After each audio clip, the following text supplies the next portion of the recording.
जिक्र खुदा की जुबानी है, तू वो महबूब है जिसका जिक्र खुदा की जुबानी है। तेरे कदमों में जन्नत, तेरी बातें नूरानी है। माशाअल्लाह, indeed a fantastic performance. The energy and enthusiasm of the student is truly amazing.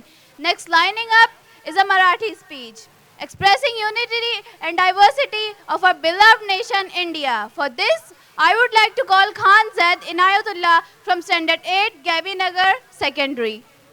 अस्सलाम वालेकुम वरहमतुल्लाहि वबरकातु। विविधतेत एकता खरी भारताची ओळख। सन्माननीय प्रमुख पाहुणे, आदरणीय शिक्षकगण आणि प्रिय विद्यार्थ्यांनो, आज आपण विविधतेत एकता खरी भारताची ओळख हे महत्त्वपूर्ण विषयावर चर्चा करणार आहोत। भारत केवळ एक भूगोलावर उभी असलेली राष्ट्ररचना नाही, तर ती एक विचारधारा आहे, एक संस्कृती आहे, एक भावना आहे, जी संपूर्ण जगाला वासुदेव कुटुंबकम या तत्वज्ञानाचा संदेश देतो। भारत हा एकमेव देश आहे जिथे 28 राज्ये आणि 8 केंद्रशासित प्रदेश, 22 संविधानमान भाषा आणि 19,500हून अधिक बोलीभाषा अस्तित्वात आहेत, जिथे हिंदू, मुस्लिम, शीख, ख्रिश्चन, बौद्ध, जैन आणि पारशी हे सर्व धर्म गुण्या गोविंदाने एकत्र नांदतात। खाद्य संस्कृती पहिली तरी पंजाबच्या माक्याच्या रोटीपासून ते पश्चिमेच्या डोश्यापर्यंत, महाराष्ट्राच्या पुरणपोळीपासून ते पश्चिम बंगालच्या रसगुल्ल्यापर्यंत इथे प्रत्येक धर्माचे सण संपूर्ण भारत साजरा करतो।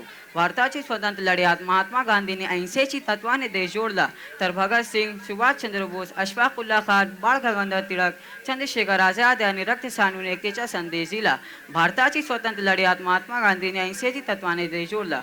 भारताचे संविधान प्रस्तावित स्पष्ट सांगतो, वी द पब्लिक ऑफ भारताची स्वतंत्र लढ्यात महात्मा गांधींनी अहिंसेची तत्वाने देश जोडला।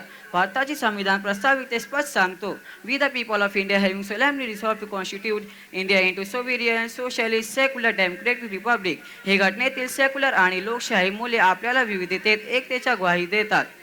आज भारत 5व्या क्रमांकाची जागतिक अर्थव्यवस्था आहे। दिल्लीतील पारंपरिक उद्योगापासून, मुंबईतील शेअर बाजारापासून ते बेंगळुरूच्या आय टी कंपन्यांपर्यंत, इथे प्रत्येक भाग आपल्या वेगळ्या वैशिष्ट्याने एकत्र योगदान देतो। इस्रोच्या चंद्रयान 3 तमिळनाडूच्या शास्त्रज्ञांनी रॉकेट तयार केले, केरळच्या अभियंत्यांनी सॉफ्टवेअर विकसित केले आणि महाराष्ट्र गुजरातच्या संशोधकांनी डेटा विश्लेषण केले। ही खरी भारताची विविधतेतील एकता आहे। तथापि विविधतेत एकता जपण्यासाठी काही आव्हानेही आहे। जातीय दंगे, प्रादेशिक अस्मिता, भाषिक विवाद आणि राजकीय फुटीरता यांसारखे विषय काही वेळा देशाची एकता ढासळण्याचा प्रयत्न करतात, पण आपण सर्वांनी विविधतेतील एकतेला अधिक बळकट करूया आणि भारताला अजून मोठ्या शिखरावर पोहोचूया। महान कवी इक्बाल यांनी म्हटले आहे, कुछ बात है कि हस्ती मिटती नहीं हमारी, कुछ बात है कि हस्ती मिटती नहीं हमारी, सदैव रहा है दुश्मन दौरे जहां हमारा। म्हणजेच भारतीय संस्कृतीची महानता अशी आहे की हजारो वर्ष टिकून राहिली आहे आणि भविष्यातील टिकून राहील। चला आपण सर्वांनी विविधतेतील एकतेचा अधिक बळकट करूया आणि भारताला अजून मोठ्या शिखरावर पोहोचूया। धन्यवाद। जय हिंद।